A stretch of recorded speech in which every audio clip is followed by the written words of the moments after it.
My name is Seren, and I can practically set my watch to the moment it happens each summer. It begins with a group text from my mother Lorraine, a photo of the beach house. The caption always reads the same: "Counting down the days. Can't wait for another unforgettable family trip." There's always a string of heart emojis and a comment from my sister Celeste beneath it. Something like, "Just bought new swimwear for the kids." They're so excited. I stare at the image a few seconds longer than I should. Wide wraparound porch, ocean view hammocks, enough lounge chairs to seat a wedding party. I know the house. My mother rents the same one every year. 5 bedrooms, 3.5 baths, bonus attic space, and a separate guest suite. And yet somehow, every year there's not enough room for me, Calla, and Reed. Celeste brings her husband, her 4 kids, and even their part-time nanny. No one bats an eye. The children need their space, my mother always says, as if Calla and Reed don't qualify as children. As if mine aren't part of this family. This year, I didn't wait for the call. It came anyway. Seren, darling, Lorraine's voice crooned through the phone, warm and performative. "I just didn't want you to feel left out when the photos start going around." The house was already full by the time we confirmed with Celeste and Thomas's parents are joining this year. I don't bother arguing anymore. I just nod, then lie to my children. "We're doing something special this summer," I tell Calla as I brush her hair. "Something just for us." She smiles, trusting me. But I know the look she'll give me when her cousins come back with sunburns and seashells, telling stories about paddleboards and boogie boards, about crab boils and treasure hunts. I know the ache of sitting at the holiday table months later, watching Reed's face fall when no one remembers he wasn't there. I used to believe maybe one year would be different, but not anymore. 12 years ago, I left with 2 suitcases, a stroller, and a toddler who didn't understand why her dad wasn't coming with us. I was 5 months pregnant with Reed. My then-husband Joel had met someone else, someone less tired, someone more fun. Her name didn't matter. What mattered was starting over. I moved into a 2-bedroom rental on the edge of town, took online real estate courses between midnight bathroom runs and early morning tantrums, and passed my licensing exam 3 weeks after Reed was born. The first sale I made barely covered rent, but it was mine. I wore heels I couldn't afford and knocked on doors until someone opened one. Meanwhile, Celeste hosted brunches. She and Thomas bought a colonial in a gated neighborhood, hosted charity galas, and made Christmas cards that looked like magazine covers. People called her radiant. My mother called her the golden thread that holds us all together. When I showed up to family dinners with spit up on my shoulder and my phone buzzing with client texts, I was just Seren, the one who always seemed tired. I stayed quiet. Not because I didn't feel the difference, but because I didn't want my children to. Until the day Calla asked me if Grandma liked Celeste's kids better. She was 6, sitting on the kitchen floor with markers and a sheet of paper labeled Beach Week Packing List. It had drawings of swimsuits, goggles, and a bucket with a smiley face. I froze, unsure how to answer. "Grandma just has her hands full sometimes," I said, kneeling next to her. "But we don't take up much room," she replied. "We could sleep in sleeping bags." "I don't mind." I told her maybe next year, that we'd find our own waves. And that weekend I drove them to the state park and let them run through the spray where the lake met the sand, pretending the water was salty and the sky went on forever. They believed me then. I just didn't know how many times I'd have to make them believe again. Dinner at my mother's house always came with a side of discomfort.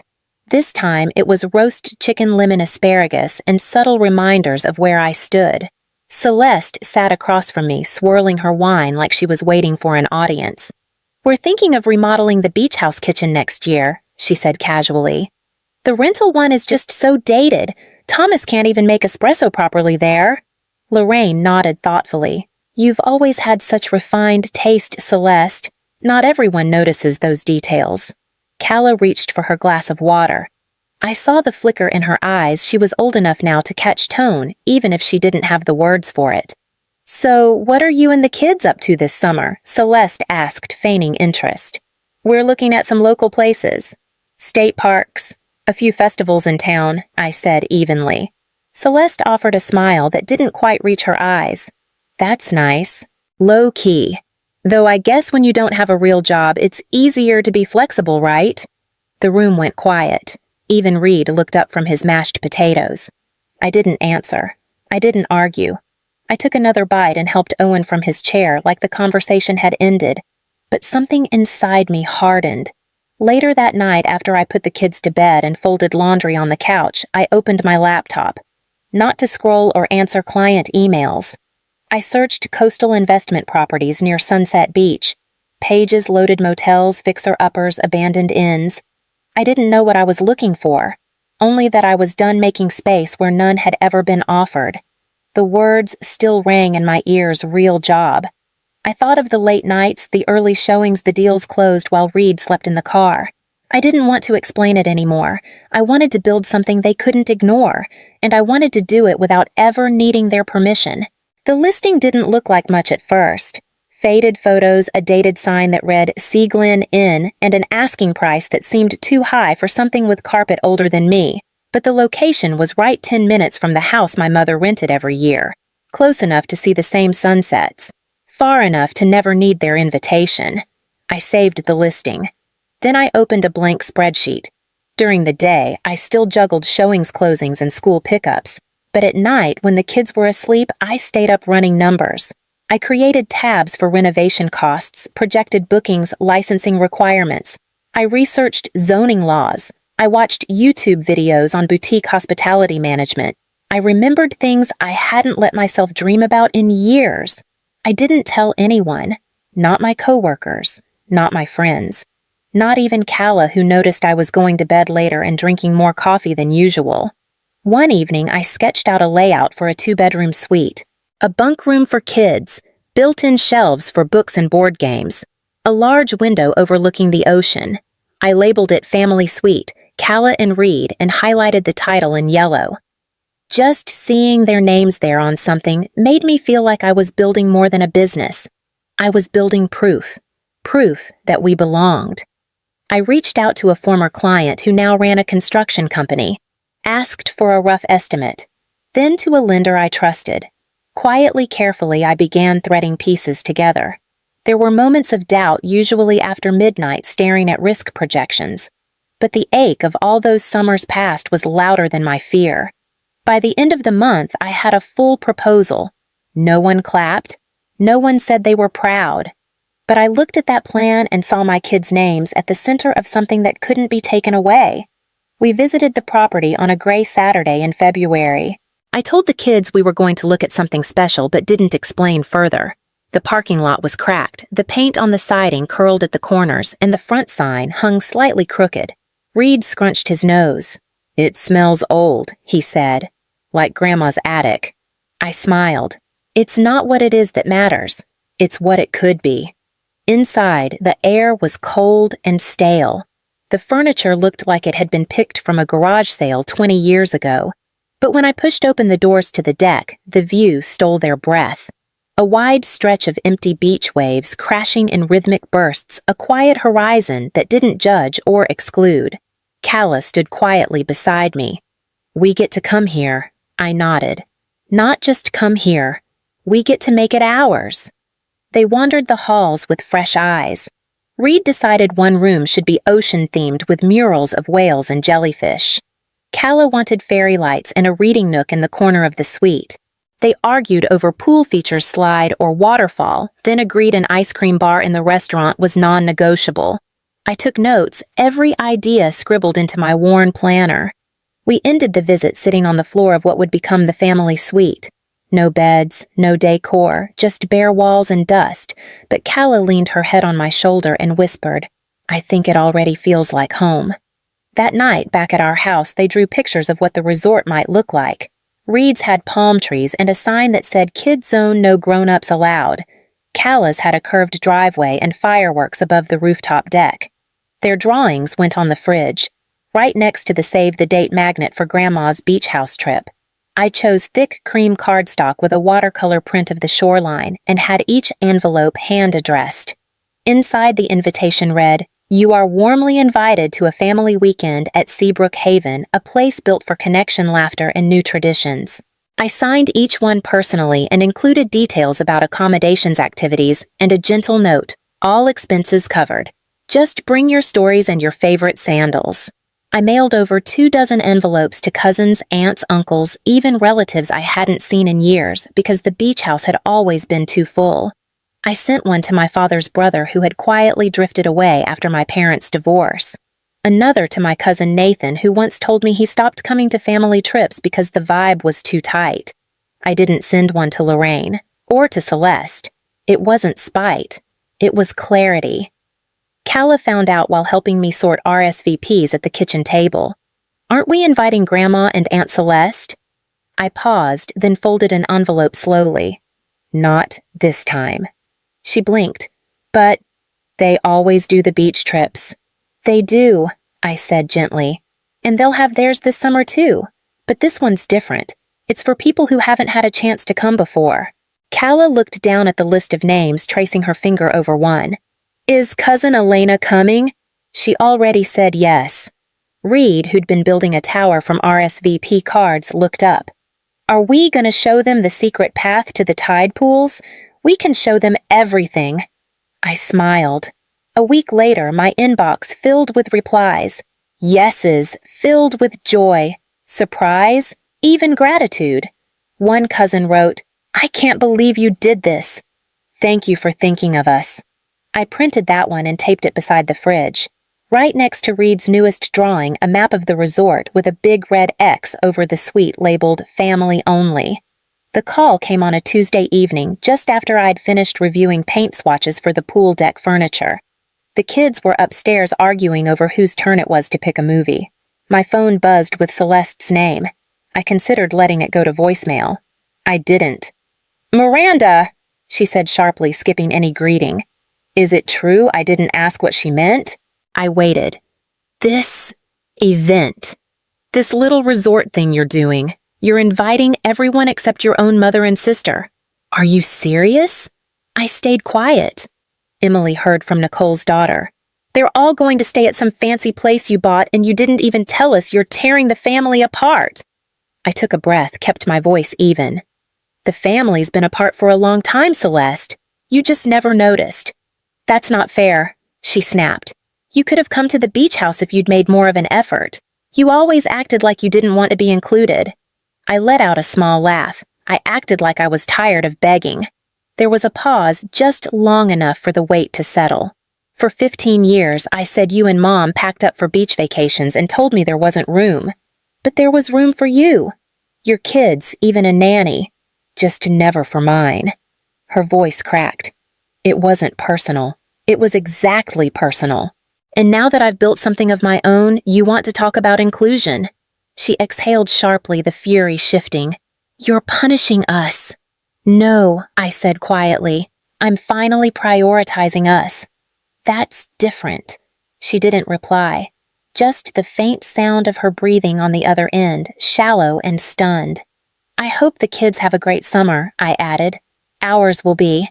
I ended the call before she could say anything else and sat there in the soft glow of the kitchen light, listening to the sound of my children's laughter drifting down the stairs. Guests began arriving late Friday afternoon cars pulling into the freshly sealed lot with wide eyes and curious smiles. I stood near the entrance with name tags and iced tea, watching arms open for long overdue hugs and cousins rediscover one another after years of distant group texts.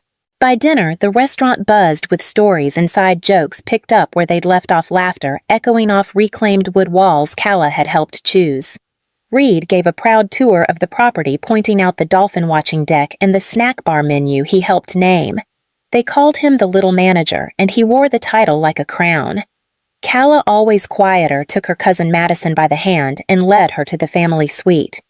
"Mom made this for us," she said, voice low, but sure. "Not just me and Reed. All of us." I watched them from a distance, standing at the edge of the hallway. I'd seen her shy away from rooms like that before, rooms full of belongings she hadn't been given.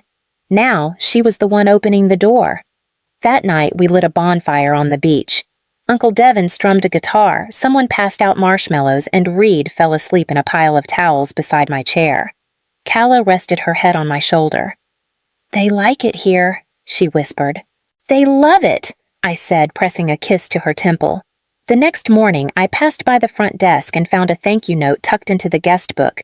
It read, This feels like what family should have been all along. No signature, just a flower doodled in the corner. I left it there. On Sunday, as the final guests packed up their cars and promised to return next year, I stood on the deck with a coffee in hand and the sun warming my face. Behind me, Calla was helping change sheets in the family suite while Reed swept sand from the front steps.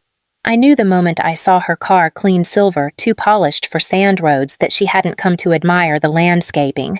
Lorraine stepped out slowly, clutching her handbag like armor. She didn't look angry. She looked lost. "Miranda," she said, her voice thinner than usual. I didn't know where the entrance was. I walked toward her without offering a smile. "It's marked." She took in the main building, the fresh paint, the hanging ferns along the porch rail. "You really did all this?" "I did." She hesitated. "It's more than I expected." I nodded and motioned her inside. We walked through the lobby, the family suite, the path to the beach. She didn't speak much, just looked at the photos on the walls, the labeled key hooks behind the desk, the kids' drawings framed by the front entrance. When we reached the end of the boardwalk, she turned to me. "This must have taken everything. It took enough." She pulled her sweater tighter around her. "I didn't realize how serious you were about building something. You never asked." There was silence. Not cold, but careful. "I heard from Celeste," she said. "She's still upset. Thinks you're trying to divide the family." I met her eyes. "I'm not dividing anything. I'm creating something separate. For my children. For myself." She looked out at the water. "Would it be all right if I brought the kids by next week for a visit just for the afternoon?" I considered it. For the kids, I said finally yes. But not as a guest of honor. Not this time. She nodded once, and for a moment her gaze softened. I walked her back to the car, and as she pulled away, Reed came running down the boardwalk, barefoot and breathless. "Mom, Calla says we need your opinion on the new porch pillows." Emily, Celeste's oldest, asked if she could work at the resort the following summer. "Just a few weeks," she said in her email. "I want to earn my own money." I said yes. She folded towels, refilled snack stations, and wiped down pool chairs with more focus than I expected. When she left, she gave me a hug and said, "This place feels different, in a good way." Lorraine began stopping by every few weeks during her own beach visits. She brought cookies once, sat quietly on the porch another time, but never offered advice or opinions. For the first time, she entered a space I built without trying to rearrange it. I spent more mornings with coffee in hand, more evenings watching Reed chase sand crabs while Calla read with her feet buried in warm dunes. The business stabilized, staff settled in, and for once I wasn't waiting for the next blow. The family suite became the most requested room on the property, always booked, always buzzing. We started calling it the strong room among ourselves, not because it was the biggest or fanciest, but because it held everything they said we never had. The email came in mid-June. Celeste wrote that their usual beach house fell through and the kids were hoping to finally see what all the fuss was about. She asked if I had anything available, even just for a few nights. I read it twice. Then I clicked reply. "Hi, Celeste. Thanks for reaching out. We're fully booked for the summer, including the family suite. I hope you enjoy your beach house week." Serene, no bitterness, no performance, just the truth. I printed a copy of that reply, folded it neatly, and slid it behind the glass of the sign at the front desk. The sign Calla helped design last winter. It read, "For everyone who was told no room, this place is yours now." Later that evening, as I refilled the lobby candy jar, a little girl tugged her mother's hand and pointed to it. "Does that mean me?" Her mother smiled. "Yes, baby, it means you.